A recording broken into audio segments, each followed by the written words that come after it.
नया IBM 7 हौसला है।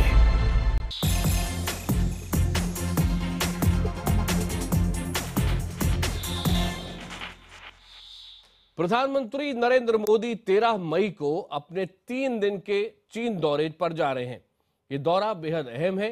इसे दोनों देशों के बीच रिश्तों की नई शुरुआत माना जा रहा है। आखिर कैसा है चीन? क्या भारत जैसा ही है? कहां चीन अलग है? प्रधानमंत्री मोदी के चीन दौरे के पहले हमने इस महामुल्क को सड़क के जरिए नापने की कोशिश की। देखिए हमारी ये विशेष पेशकश, चीन का चक्कर।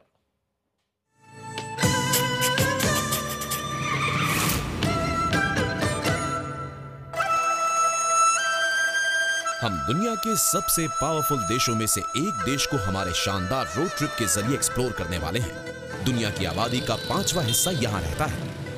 हम दो बिल्कुल अलग अलग गाड़ियाँ यूज करेंगे। मेरी सवारी कहाँ है? ये रही। Wow, black beauty. इससे अच्छा होता कि आप एक बैलगाड़ी ले आते और आपको दिखाएंगे इस देश के 2 अलग पहलू। ये है चाइना। इस रास्ते को रास्ता कहूंगा तो रास्ता बुरा मान जाएगा। हम यहाँ की अलग अलग ड्राइविंग स्टाइल से धीरे धीरे यूज टू हो रहे हैं। पता नहीं हम जिंदा अपने घर लौट पाएंगे या नहीं।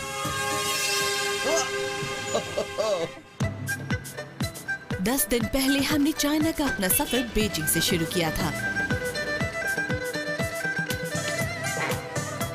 हमने ये देखा कि किस तरह चाइना की बढ़ती कार इंडस्ट्री इस देश को बदलने का एक बड़ा काम कर रही है। Oh, it's beautiful. सफर के इस पड़ाव में मैं स्कूल्स में जाने वाली हूँ। वाह, E-क्लास मर्सिडीज क्यूपे। आने वाली पीढ़ी के जोश को देखने के लिए जबकि मैं कुछ ऐसी बातों का पता लगाऊंगा जो मॉडर्न चाइना पर सवाल खड़े कर देती हैं। ये चेयरमैन माओ की उपलब्धियों पर बेवजह शक कर रहे हैं। लगता है मैंने गलत सवाल पूछ लिया।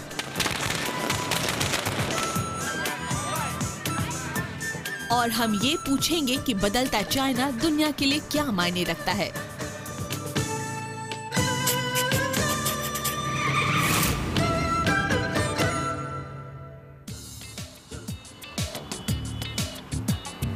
बीजिंग, चाइना का प्राचीन शाही कैपिटल। 21वीं सदी ने इस शहर का नक्शा ही बदल दिया। यहाँ ढेर सारी नई बिल्डिंग्स बन रही हैं और इस खूबसूरत मेगा सिटी की आबादी बढ़कर 2 करोड़ हो गई है। कार ओनर्स भी बढ़ गए हैं तो जाहिर है ट्रैफिक का सरदर्द भी बढ़ेगा। यहाँ बहुत एक्सीडेंट्स होते हैं मिस्टर लियो। हाँ, हर रोज काफी सारे एक्सीडेंट्स होते हैं। क्या रोज? बहुत सारे। अच्छा, बहुत सारे। हाँ, क्यों? नए ड्राइवर्स की वजह से। ओह, नए ड्राइवर। सड़क पर नए ड्राइवर्स बहुत परेशानी खड़ी करते हैं, डर डर के गाड़ी चलाते हैं। अपने लकी चार्म्स के साथ जस्टिन और मैं इस विशाल देश में हजारों किलोमीटर सफर करेंगे, 2 बेहद अलग अलग रास्तों पर जाकर। अपने सफर के पहले पड़ाव पर मैं चाइना के सबसे अलग थलग और गरीब देहाती इलाके में जाऊंगा। मैं इनर मंगोलिया से होते हुए नीचे यनान जाऊंगा, जो कि माओ के कम्युनिस्ट रेवोल्यूशन का गढ़ है। जबकि मैं सड़क के रास्ते इस देश के कुछ सबसे अमीर शहरों को देखूंगी। मैं डोशो की हाईटेक सोलर वैली का दौरा करूंगी और उसके बाद चाइना के एक सबसे पवित्र पहाड़ पर चढ़ाई करूंगी। अगर सब कुछ प्लान के मुताबिक रहा तो हम शंघाई में मिलेंगे, जो है चाइना का शानदार फाइनेंशियल सेंटर, वो भी बस 3 हफ्ते में। बीजिंग से बाहर मैं चाओ शिन से मिला, जो बनने वाले हैं मेरे गाइड और मेरे साथ ही मेरे 4000 किलोमीटर लंबे सफर में। तो ये रही गाड़ी। तो ये हमारी गाड़ी है? हाँ, यही हमारी गाड़ी है। वैसे चिन, इससे अच्छा होता कि आप एक बैलगाड़ी ले आते। यहाँ इस तरह की छोटी वैन्स को ब्रेड वैन्स कहा जाता है, क्योंकि उनका आकार एक लोफ जैसा होता है। ये रूरल चाइना की जान है और सामान और लोगों को यहाँ से वहाँ ले जाने का अच्छा काम करती हैं।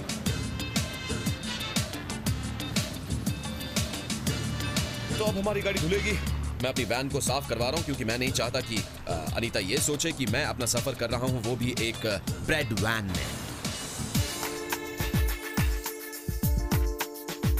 शहर के एक हाई क्लास इलाके में मैं अपनी गाइड लीली से मिली। Alright, thank you Lily. तो वो कहाँ है? मेरी सवारी कहाँ है? ये रही। ये वाली कैसी लगी? वाओ, ब्लैक ब्यूटी, मजा आ गया। हाँ। चलो बैठ के देखते। ये रही चाबी। Thank you. मैं अब पहली बार ड्राइव कर रही हूँ तो एक चीज याद रखनी होगी, left hand drive, left hand drive. अपना सफर शुरू करने से पहले मैं कुछ बेमिसाल सुपर कार्स देखना चाहती हूँ। तो चलिए अब गाड़ियों की दुनिया को देखा जाए। मुझे ये वाकई सही जगह लग रही है। ओह, इन गाड़ियों को तो देखिए, ओह माय गॉड, सचमुच कमाल की है ना? हाँ वाकई। मैं अब जेफसन और एक एक्सक्लूसिव कार क्लब के कुछ मेंबर्स से मिलने वाली हूँ। Please to meet you. Hello. आप कैसे हैं? आपसे मिलकर अच्छा लगा। Nice to meet you. Anita. Hi, Anita. तो आप लोग बीजिंग के सुपर कार क्लब के मेंबर्स हैं। आप सब दोस्त हैं, साथ वक्त बिताते हैं। बिल्कुल, हम दरअसल सारे दोस्त हैं और हम किसी के खिलाफ कोई भेदभाव नहीं करते, ना किसी को अलग मानते हैं। बस आपके पास सबसे महंगी गाड़ी होनी चाहिए, बस यही तो चाहिए, है ना? हाँ, बस यही हाँ, चाहिए। हाँ। हाँ। तो इनमें से आपकी गाड़ी कौन सी है? ये वाली मेरी है। लैम्बोर्गिनी। हाँ, ऐसे Lamborghini, काम चला हाँ। लूंगी आज। चाइना के कई रईसों की तरह जेफ के परिवार ने भी अपनी दौलत यहाँ के फलते फूलते रियल एस्टेट बिजनेस से कमाई। It's beautiful. Oh my God, spaceship जैसी है, राइट? हाँ।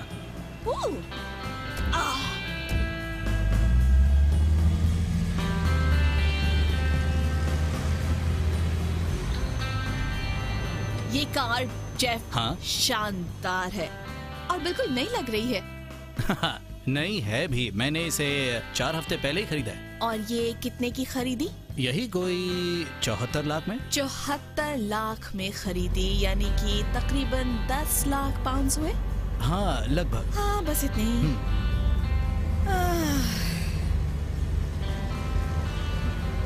ओह गॉड, ये आवाज। यस।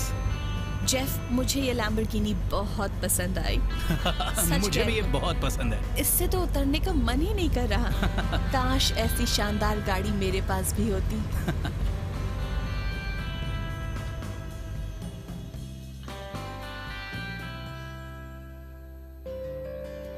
अगली सुबह हो चुकी है और आज हमारा रोमांच शुरू होने वाला है। शहर के बाहर मैं जस्टिन से मिल रही हूँ आखिरी बार अलविदा कहने के लिए। हे अनीता, तुम हंस क्यों रही हो? हाँ, ये डब्बा, मेरी गाड़ी का मजाक मत उड़ाओ। ये सामान ढोने की गाड़ी है। नहीं, ये एक ब्रेड वैन है। बढ़िया गाड़ी है और इस पर गो फास्ट स्ट्राइक्स भी लगे हुए हैं। ये क्या है? क्यों, इनमें क्या खराबी है? अरे कुछ नहीं, बहुत शानदार ये है। अनीता मजदूरी वाली गाड़ी है। चलो अब तुम्हारे मॉन्स्टर को देखते हैं। मॉन्स्टर? हाँ, वैसे इतनी बड़ी भी नहीं है, लेकिन शानदार है। मेरी अच्छा? गाड़ी के मुकाबले तो ये एक मॉन्स्टर ही है। चाइना में जितना बड़ा उतना बेहतर। इस देश में साइज वाकई मायने रखता है, इसलिए कुछ शानदार चाहिए तो होता तुम्हें है। अच्छा लग रहा है? हाँ, बिल्कुल। अपनी शानदार गाड़ी में। सबको पता होना चाहिए कि मैं आ रही हूँ। मैं बस उम्मीद करता हूँ कि तुम अपनी मंजिल पर सही सलामत पहुँच जाओ, क्योंकि मुझे पता नहीं मेरा क्या होगा। कुछ नहीं होगा, तुम तुम्हारी ब्रेड वैन में सलामत रहोगे। मेरी ब्रेड वैन में। हाँ, बिल्कुल। Best of luck to you. Best of luck. Thank you. आराम से Best of आना। luck. और मैं तुम्हें 3 हफ्ते बाद मिलूंगा, शंघाई में। 6500 किलोमीटर के बाद। Take care. You too take care.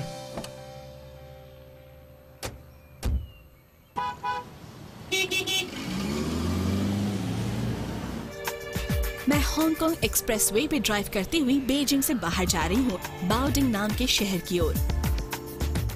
America के बाद दुनिया में सबसे ज्यादा सड़कें चाइना में हैं और वो अब भी बनती जा रही हैं।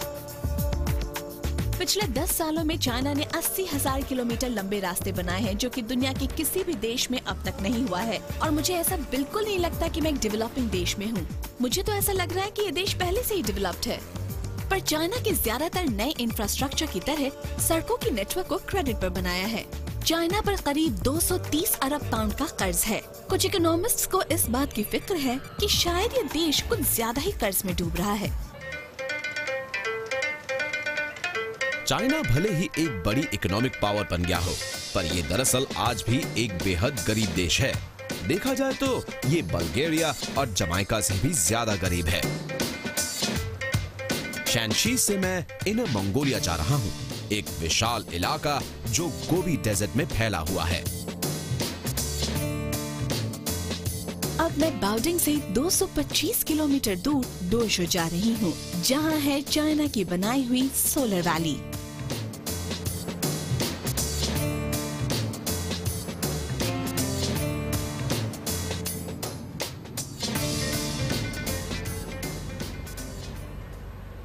भयानक ट्रैफिक जैम है।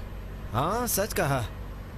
मुझे लगता है शायद वो कोयला उतार रहे हैं। इन ट्रक्स में कोयला है? हाँ। वाह, कितने सारे ट्रक्स हैं।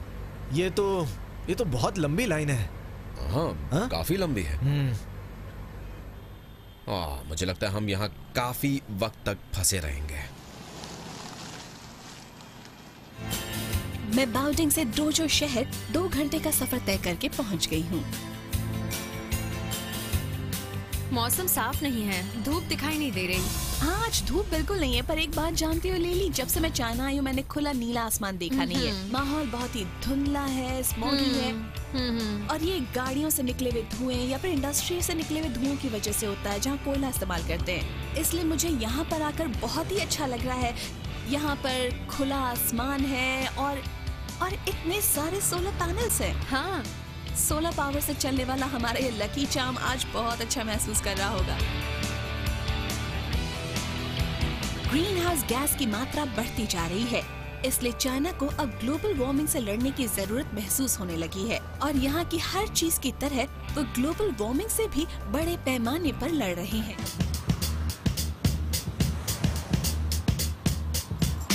मैं अब लगभग अपना आधा सफर तय कर चुकी हूँ। अब मैं चल पड़ी हूँ शैनडोंग में बसे जीनान शहर को देखने के लिए, ताकि चाइना की सबसे खूबसूरत जगहों में से एक के नजारे देख सकूं।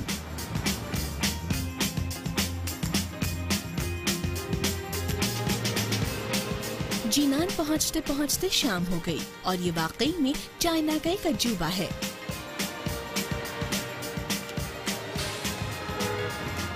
हट जाओ रास्ते से, हट जाओ।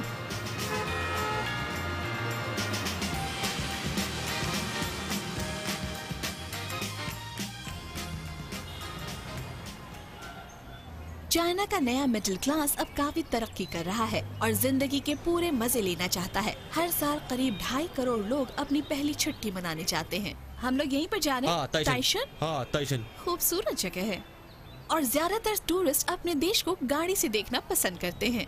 नंबर 16 हमारी गाड़ी, तो चलिए चलते हैं। मैं 15 चाइनीज परिवार के साथ ड्राइव करके माउंट टाई जा रही हूँ।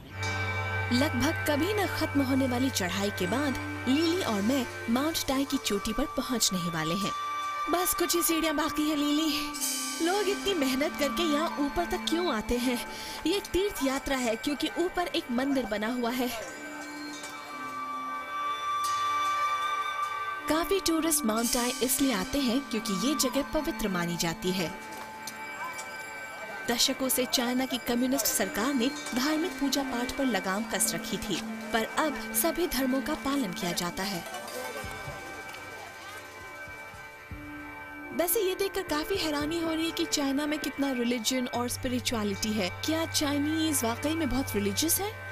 लगता तो है, क्योंकि चाइना का इतिहास बहुत ही पुराना है। मैं भी एक रिलीजन को फॉलो करती हूँ। आपका रिलीजन क्या है? बुद्धिज्म। तो आप एक बुद्धिस्ट हैं? हाँ। तो इसे बढ़ावा दिया जाता है या फिर बस बर्दाश्त किया जाता है? मतलब ऐसा कुछ नहीं है, ये बस हम सबकी अपनी अपनी पसंद की बात है।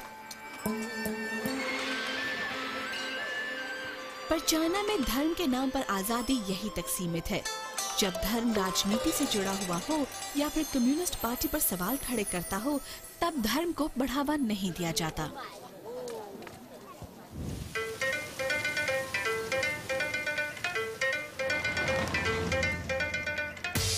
मेरी अगली मंजिल है यनान, जो पूरे चाइना में ऐसी जगह के तौर पर मशहूर है जहां से देश में कम्युनिस्ट हुकूमत आई थी।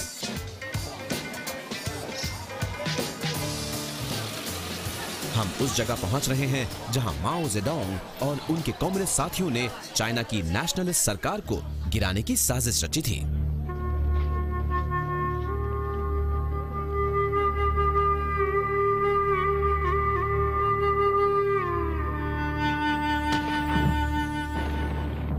पीपल्स रिपब्लिक ऑफ चाइना का जन्म एक लंबा, पेचीदा और खूनी संघर्ष था।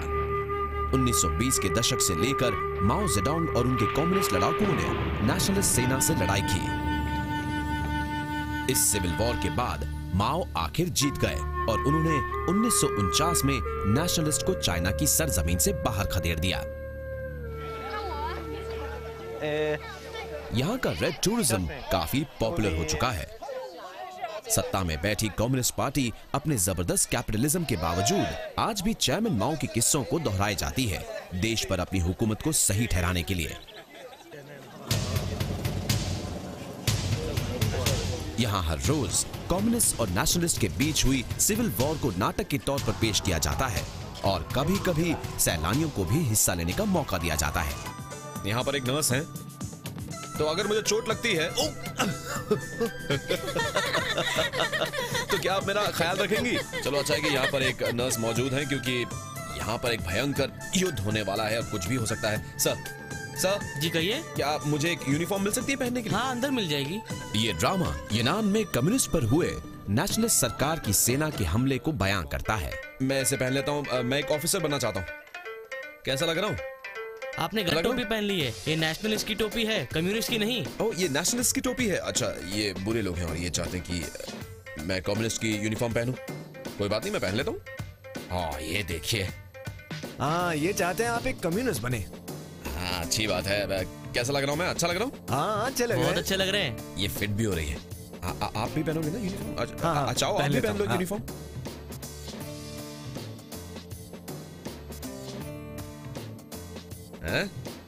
बहुत अच्छी यूनिफॉर्म है, अच्छे लग रहे हो तुम इस यूनिफॉर्म में। हम आज आजादी के लिए लड़ने वाले हैं। हाँ, यस। सोच के अच्छा लग रहा ना? ये कैसी है? अच्छी है। इस नाटक में सैकड़ों लोग हिस्सा लेते हैं, जिसमें शो का स्टार भी शामिल है। चेयरमैन, ये कौन है? नीहा। आप कैसे हैं? कैसे कहेंगे? नी हाउ टुंजो। नीहा टुंजे। नीहा टुंजे। मैं एक नया सिपाही हूँ और मैं आपके लिए लड़ूंगा चेयरमैन। इस लड़ाई में मैं इनका साथ दूंगा। मैं जी जान से आपके लिए लड़ूंगा चेयरमैन। ठीक है। Thank you. नेहा, चेचे। उस तरफ देखिए, कितने लोग इकट्ठा हैं इसे देखने के लिए। भले ही कम्युनिस्ट हुकूमत में काफी बदसलूकियां हुई हैं, फिर भी काफी चाइनीज लोग क्रांति के शुरुआती दिनों को मिसाल के तौर पर देखते हैं। शायद ये एक अलग माहौल सामने लाता है जो आज चाइना की पहचान बन गया है।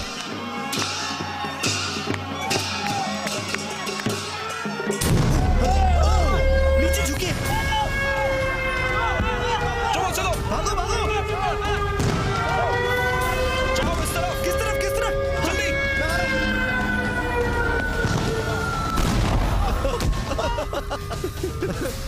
सभी पर मुझे मजा आ रहा है। खतरे की कोई बात नहीं है। हमें सेना की रक्षा करनी होगी, हमें लोगों को बचाना होगा, सबकी जान बचानी होगी। ओके, संभाल के।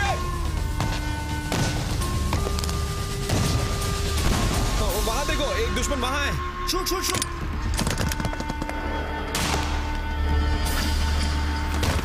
ओहो, मर गया। आपका निशाना तो बड़ा पक्का है।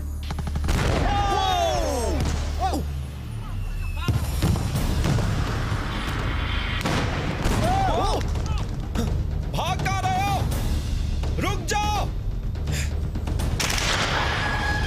एक कम्युनिस्ट परंपरा जो अब तक जिंदा है वो है इतिहास को अपने हिसाब से देखना। हकीकत ये है कि एक जीत की बजाय माओ और उनके जनरल्स यूनान पर होने वाले नेशनलिस्ट हमले से बड़े ही चालाक तरीके से पीछे हट गए थे। आखिर 2 साल के बाद जीत उनके हाथ लगी जब माओ 1949 में पीपल्स रिपब्लिक ऑफ चाइना के पहले शासक बने।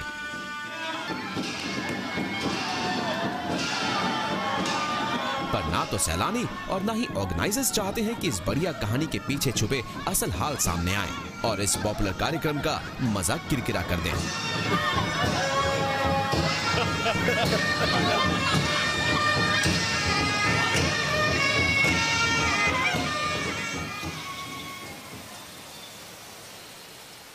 पर क्रांति के बाद आखिर गांव कस्बों में काम करने वाले किसानों के लिए जिंदगी कितनी बदली है। बस कुछ ही किलोमीटर ऊपर जाके मानो एक अलग ही दुनिया दिखती है जहां वक्त थम गया है। मैं जाओ शेचुआंग से मिल रहा हूं जो इतने उम्र दराज हैं कि उन्हें लड़ाई के बारे में काफी कुछ पता है। अंदर चलिए। ओह, ये तो एक ग्राइंडस्टोन है। हाँ, उधर चलो। इसको यहाँ रखो। हाँ, तो यहाँ, हाँ। इसमें क्या है मिस्टर जाओ? बाजरा है, बाजरा। सूखा बाजरा? हाँ, सूखा बाजरा। क्रांति को बीते हुए 60 साल से भी ज्यादा वक्त हो गया है, पर लगता है जैसे यहाँ वक्त रुक गया है। लोग आज भी यहाँ ज्यादातर बाजरा, मकई और सब्जियां खाते हैं। ये तो बहुत मेहनत का काम है भाई। थक गया मैं तो। घुमाते रहो। मिस्टर चाओ, आपके पास कोई गधा नहीं है क्या? माउलू। हाँ, माउलू, माउलू यानी कि हाँ, गधा। गधा। हाँ, है ना मेरे वो पास। काम करे तो अच्छा है। हाँ, कर रहा है ना। आप कह रहे हैं मैं आपका माउलू हूँ, मैं आपका गधा हूँ।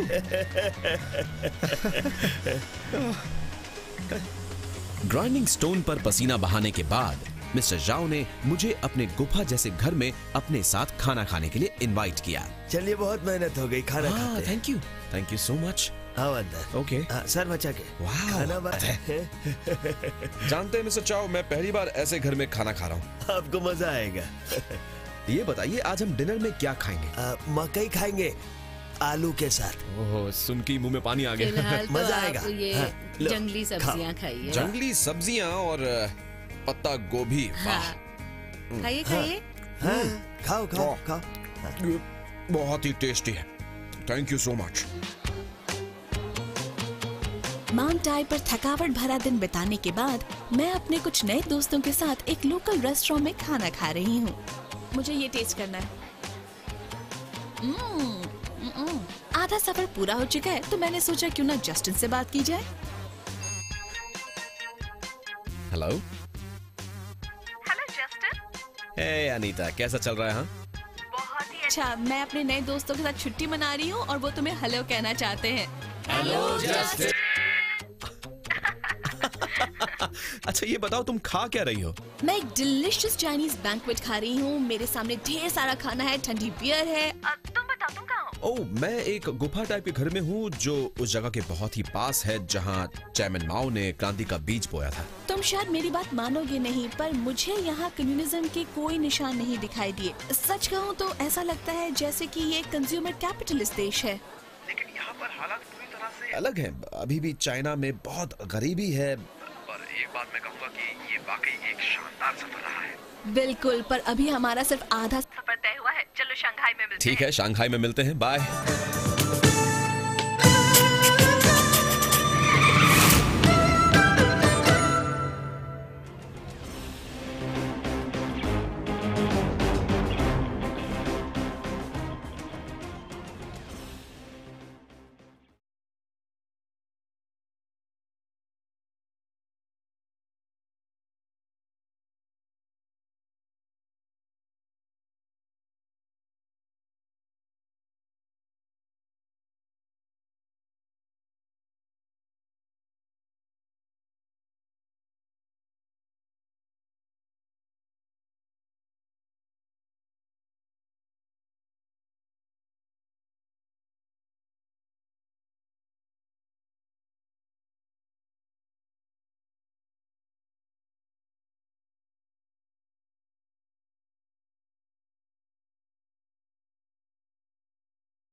मैं चल पड़ा हूँ अपने सफर के दूसरे पड़ाव की ओर आईचाई से, जो है हुनान में, और मेरे साथ होंगे मेरे गाइड चाओशिन। अगर सब कुछ प्लान के मुताबिक चला तो मैं अनीता से 10 दिन के बाद शंघाई में मिलूंगा।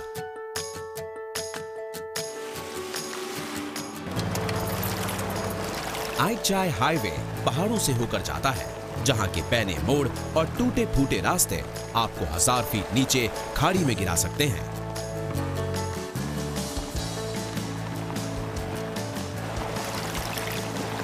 इस रास्ते को रास्ता कहूंगा तो रास्ता बुरा मान जाएगा। हाँ। ओह, कितना खराब रास्ता है ये एक अलग ही दुनिया है। ओह, बहुत खराब रास्ता है। मानिए या ना मानिए, पर ये एक अहम रास्ता है जो वेस्ट में बसे बड़े इंडस्ट्रियल शहर चोंगचिंग को ईस्ट में मौजूद ताकतवर फाइनेंशियल सेंटर से जोड़ता है। इस रास्ते के पैने मोड़ पे अच्छी खासी ढलान है।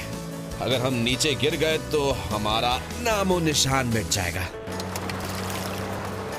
करोड़ों अरबों पाउंड के इंफ्रास्ट्रक्चर डेवलपमेंट का हिस्सा होने की हैसियत से चाइना ने एक बड़ा शानदार ब्रिज बनाया है। और क्योंकि ये चाइना है, ये कोई ऐसा वैसा ब्रिज नहीं है। ये दुनिया की किसी भी घाटी पर बना सबसे बड़ा ब्रिज है। वाह मिस्टर हुयेंग, ये तो कमाल का ब्रिज बनाया है आप लोगों ने। ये ब्रिज 1.5 किलोमीटर लंबा है और खाड़ी की जमीन से 6000 फीट ऊपर बना हुआ है। और इसके प्रोजेक्ट मैनेजर हैं हुयांग गैंग। तो चाइना की बात करें तो ये ब्रिज हमें चाइना के बारे में क्या बताता है? पश्चिमी देश ब्रिज बनाने के मामले में काफी आगे रहे हैं, पर जब से हमारी इकोनॉमिक रिफॉर्म पॉलिसी सामने लाई गई, तब से हमने वाकई काफी तरक्की की है। अब टेक्नोलॉजी में कोई फर्क नहीं रहा है, बल्कि मैं तो ये कहूँगा कि अब हम उनसे ज्यादा आगे निकल गए हैं। आपका कहना है कि आप वेस्टर्न कंट्री से ज्यादा आगे हैं? हाँ बिल्कुल।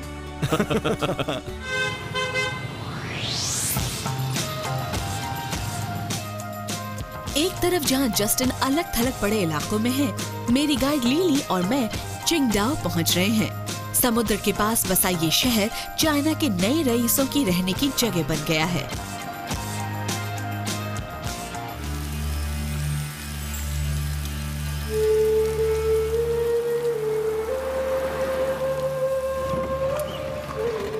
मैं हुनान के अलग थलग पड़े पहाड़ों से होते हुए अपना सफर आगे बढ़ा रहा हूँ, इसलिए मैं ऊबड़ खाबड़ सड़क से होता हुआ एक ऐसे गांव की तरफ जा रहा हूँ जिसका नाम है डेंगाओ। मैं मियाओ के चावल उगाने वाले एक किसान लोंग जियानशिंग से मिल रहा हूँ। माना कि मैं एक मियाओ हूँ, पर अपनी संस्कृति के बारे में ज्यादा नहीं जानता। क्या आप ट्रेडिशनल मियाओ कपड़े पहनते हैं? नहीं, आजकल के नौजवान अब वैसे कपड़े बिल्कुल नहीं पहनते। बस कुछ बुजुर्ग ही हैं जो उस तरह के कपड़े पहनते हैं। देहाती इलाकों में हान कम्युनिटी के मुकाबले में माइनॉरिटीज 2 गुना ज्यादा गरीबी में रहते हैं, और क्योंकि नौजवान पीढ़ी काम की तलाश में अपना घर छोड़ के चली जाती है, पुराने रीति रिवाजों का टिका रहना मुश्किल हो जाता है। अच्छा, गांव में ऐसे कितने लोग होंगे जो यहाँ से बाहर फैक्ट्रीज में काम करने जाते हैं? 30 से 40 साल के लगभग सारे लोग काम की तलाश में गांव से बाहर जाते ही हैं।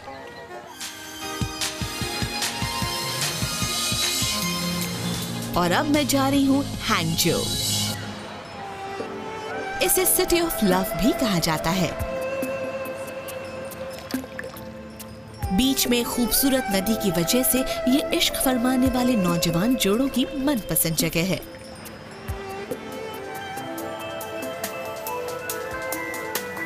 और हाँ, सिटी ऑफ लव यहाँ पर होने वाली शादियों के लिए भी मशहूर है। हम शादी में जा रहे हैं। यहाँ शादियाँ एक बड़ा कारोबार है और मॉडर्न मिडिल क्लास चाइना में जिस गाड़ी में आपकी शादी होती है वो काफी अहमियत रखती है। यहाँ लाल ऑडी की लाइन लगी है जो शादी में शामिल होने वाली है। सारी गाड़ियाँ लाल हैं क्योंकि लाल एक पवित्र रंग है। पर जिस गाड़ी में दूल्हा और दुल्हन बैठेंगे वो ये है, एक BMW कन्वर्टिबल।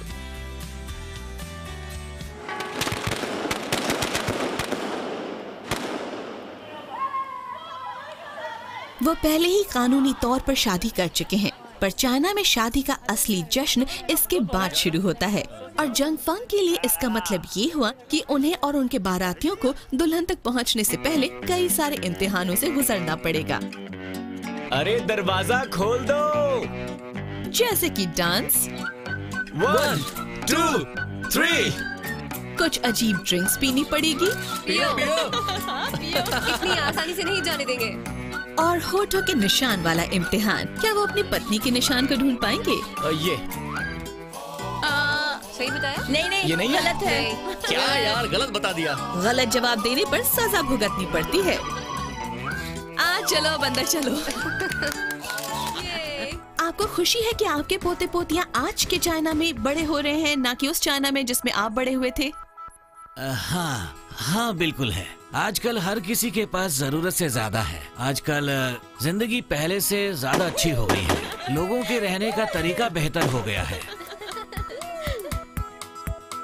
हमारे जमाने में हम सरकारी राशन पर गुजारा करते थे। आजकल अब जो चाहे वो आपको मिल सकता है। आप जो चाहे वो कर सकते हैं। Bye bye. Happy married life. Thank you. अब मैं दोबारा शहरी इलाके में आ गया हूँ और मेरी अगली मंजिल है चैंगशा शहर। शंघाई में मेरा सफर पूरा हो उससे पहले ये मेरा आखिरी पड़ाव है। ये वो शहर है जहां माओ जेडोंग स्कूल गए थे और जहां उनकी कम्युनिस्ट सोच पैदा हुई थी। माओ ने लगभग एक तानाशाह की तरह चाइना पर 1949 से लेकर तब तक राज किया जब तक उनकी मौत नहीं हुई, यानी 1976 तक। बेइज्जती की सदी और सिविल वॉर के बाद उन्होंने देश को आखिरकार एक किया। पर उनके राज में कई अकाल पड़े जिनमें 4 करोड़ लोग मर गए और उनकी बनाई सांस्कृतिक क्रांति में लाखों लोग देश को पवित्र बनाने के नाम पे लड़ाई झगड़े में मारे गए।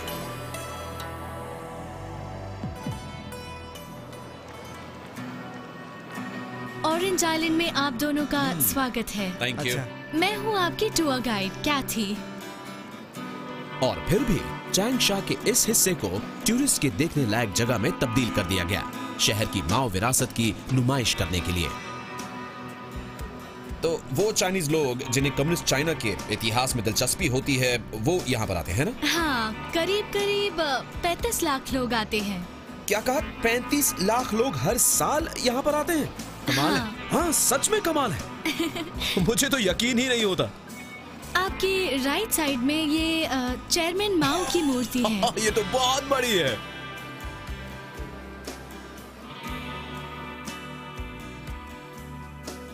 करीब 100 फीट लंबी ये मूर्ति दुनिया में माओ की सबसे बड़ी मूर्ति है, जहां उन्हें एक नौजवान स्टूडेंट की तरह बताया गया है। वो चेयरमैन माओ से ज्यादा बीथोवन लगते हैं मुझे। वो काफी जवान लग रहे हैं और उनके बाल भी बहुत लंबे लंबे हैं। सही कहा ना? ये एक कलाकार की सोच है। हाँ हाँ। एक बाहर वाले के नजरिए से देखा जाए तो ये काफी अजीब लगता है कि इतने सारे लोग ऐसे शख्स को पूछते हैं जिसके राज में इतनी मौतें हुई और लोगों ने इतना कुछ सहा। पर एक और अजीब बात यह है कि आज का चाइना वो चाइना नहीं है जिसे चेयरमैन माओ ने कभी बनाया था। इसे दरअसल इनके बाद राज करने वाले डेंग शाओपिंग ने बनाया था। उन्होंने इकोनॉमी से नियंत्रण हटाया जिससे कैपिटलिज्म का एक ऐसा दौर आया जिसने चाइना को बदल के रख दिया। इसलिए मुझे हैरानी होती है ये सोचकर कि ये लोग माओ की इतनी इज्जत क्यों करते हैं। माओ की मौत के लगभग 3 दशक बाद उन पे सवाल खड़ा करना यानी पूरे देश को बेइज्जत करने जैसा है। और आज भी कई लोग ऐसी हर बात से डरते हैं जो उनकी या कम्युनिस्ट पार्टी की खिलाफत करती हो। माओ की सारी असफलताएं बेमतलब हो जाती हैं जब इस बात पर ध्यान जाता है कि मॉडर्न चाइना को बनाने में उन्होंने कितना बड़ा रोल अदा किया।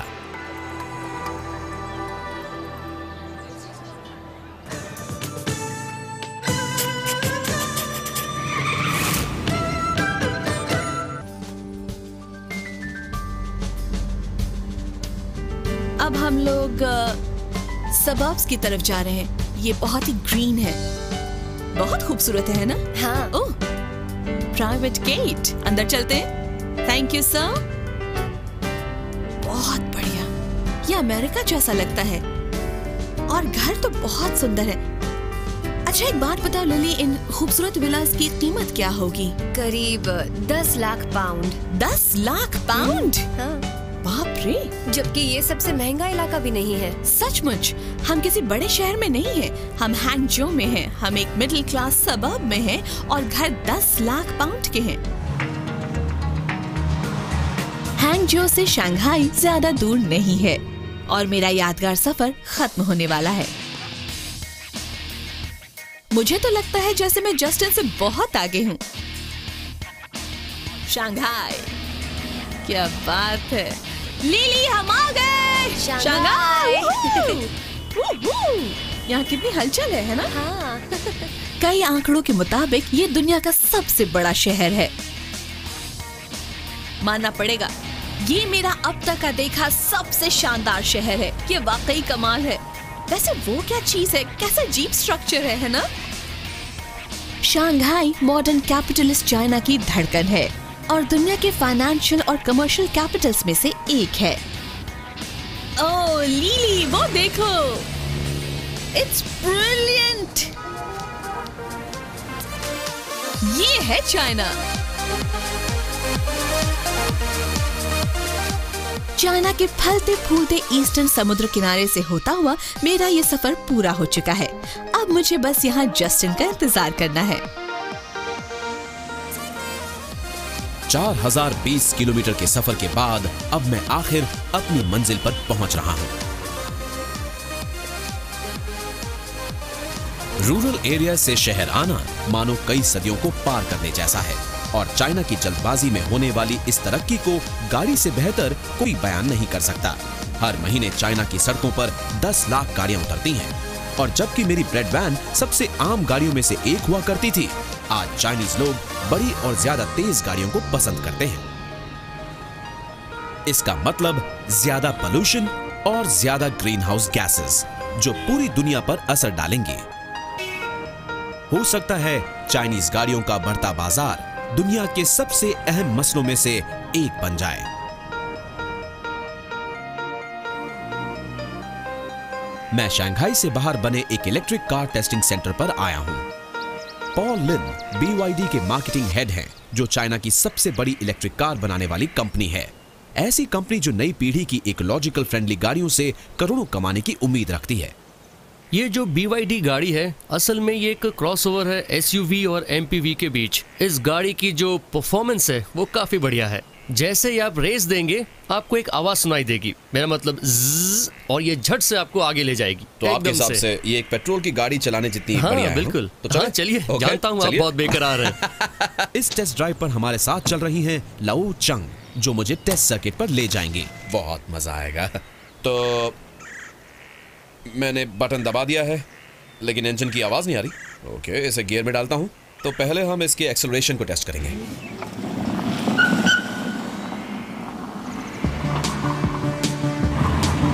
लेफ्ट। 3 हफ्तों तक छोटी सी ब्रेड वैन में हजारों किलोमीटर का सफर करने के बाद मैं ये देखने को बेताब हूं कि ये गाड़ी क्या कर सकती है।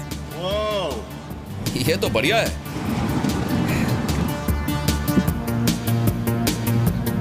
चाइनीज सरकार साल भर में आधे अरब डॉलर का निवेश कर रही है इस तरह की इलेक्ट्रिक गाड़ियों का प्रोडक्शन बढ़ाने के लिए।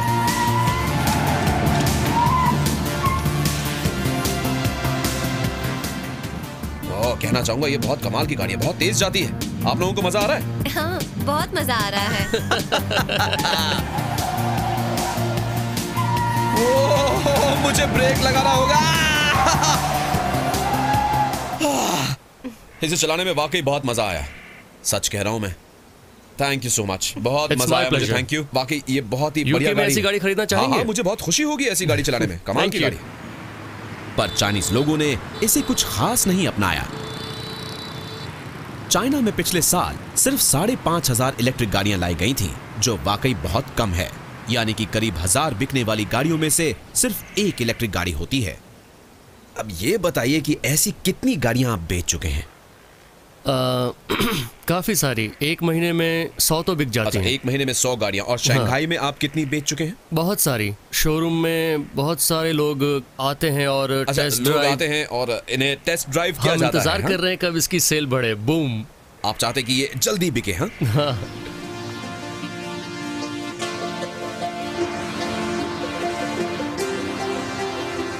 चाइना की बढ़ती कार इंडस्ट्री के साथ हम सबको उम्मीद करनी पड़ेगी कि इलेक्ट्रिक गाड़ियां यहां सड़कों पर धूम मचा दें, क्योंकि पूरे चाइना में आबादी के सिर्फ 10% हिस्से के पास ही गाड़ी है। अगर चाइना में अमेरिका जितनी गाड़ियां आ गई तो यहां सड़क पर करीब 1 अरब गाड़ियां उतर जाएंगी। उन्हें ज्यादा तेल की जरूरत पड़ेगी, जितना अभी दुनिया के हर कुएं से निकलता है उससे कहीं ज्यादा, और इतनी कार्बन डाइऑक्साइड पैदा होगी कि हमारी दुनिया धुंधली हो जाएगी। चाइनीज लोगों के अमीर होने के साथ साथ उनकी जरूरतें बढ़ती जा रही हैं। कंज्यूमर गुड्स से रॉ मटेरियल्स और खाने तक हर चीज की डिमांड बढ़ती जा रही है। इससे दुनिया के रिसोर्सेज पर बहुत गहरा असर पड़ेगा, हम सब पे गहरा असर पड़ेगा।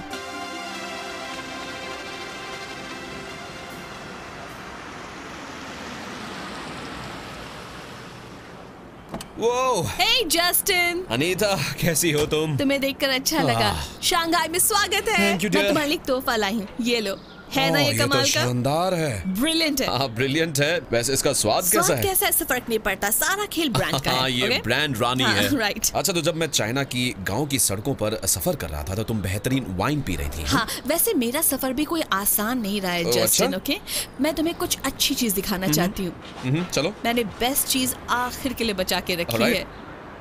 अब जरा तुम इसे देखो। यस, सच कहूंगा कि मैंने शहर का इससे अच्छा नजारा अभी तक नहीं देखा। 20 साल पहले नदी के आगे आपको एक खेत का नजारा मिलता था। अब ये कैपिटलिस्ट कामयाबी की मिसाल है जो दुनिया के किसी भी शहर को टक्कर देती है। मैंने अपने सफर में ये जाना, कैपिटलिज्म, बेपनाह कंज्यूमरिज्म, बेशुमार दौलत, और जानते हो हर कोई क्या चाहता है? Western brands. वाकई वैसे हाँ? मेरा सफर बहुत ही अलग रहा। हमने तरक्की देखी, हमने बिल्डिंग्स देखी, हमने नए रास्ते देखे, और साथ ही साथ हमने बहुत ज्यादा गरीबी भी देखी। पर जानती हो, मैं जिस चाइनीज से भी मिला उसने मुझे यही कहा कि उसकी जिंदगी पहले से ज्यादा बेहतर हो गई है। इतिहास के सबसे बड़े इकोनॉमिक बूम के बावजूद, नदी के आगे दिखने वाले नजारे के बावजूद, चाइना आज भी एक डेवलपिंग कंट्री है, जहां के लोग बल्गेरिया या कोस्टा रिका जैसे देशों से भी ज्यादा गरीब हैं। और इसका मतलब ये पिछले कुछ दशकों में चाहे कितना भी क्यों ना बदला हो, अभी भी काफी बदलाव आना बाकी है। और ये स्काईलाइन ये बयां करता है कि पिछले 20 सालों में चाइना ने कितनी तरक्की की है। और जरा सोचो 20 सालों में और क्या हो जाएगा। उसके लिए वापस आना पड़ेगा। हाँ तो आएंगे, हमें कौन रुकेगा।